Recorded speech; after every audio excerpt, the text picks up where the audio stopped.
ঘরোয়া কিংবা আন্তর্জাতিক ক্রিকেটে নিষিদ্ধ বোলার সাকিব আল হাসান।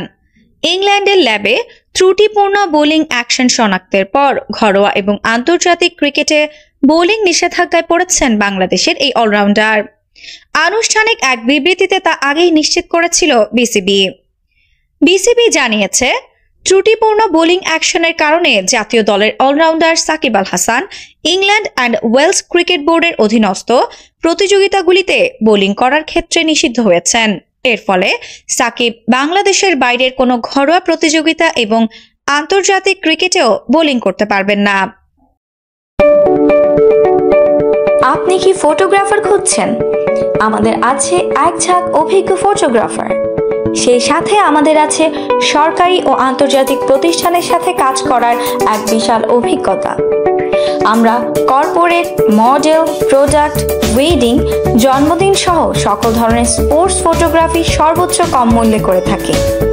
এছাড়াও আমাদের আছে নিজস্ব স্টুডিও। তাই আপনার ফটোগ্রাফির যে কোনো সেবা নিতে আমাদের সাথে আজই যোগাযোগ করুন। তবে শ্রীলঙ্কায় লঙ্কা টি10-এ খেলতে গিয়ে নিয়মিত বোলিং অনুশীলন করেছেন সাকিব। সেটা নিজ চোখেই দেখেছেন সতীর্থ মোসাদ্দেক হোসেন। আজ সিলেটে গণমাধ্যমকে এ নিয়ে তিনি বলেন, সেখানে অনেক অনুশীলন করেছে, ম্যাচ শুরুর আগে এবং শেষের পরও চেষ্টা করেছে, বোলিং নিয়ে খুবই সিরিয়াস অনুশীলন করেছে।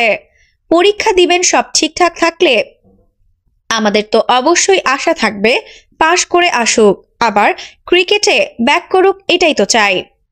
দেশের জার্সিতে সাকিবের খেলা নিয়ে মোসাদ্দেক বলেন, শেষ কিনা জানি না, অবশ্যই ভালো যে একটা টুর্নামেন্ট একসাথে খেলতে পারছি, কিছুদিন সময় কাটানোর মতো সুযোগ হয়েছিল, অবশ্যই একটা ভালো ফিলিংস।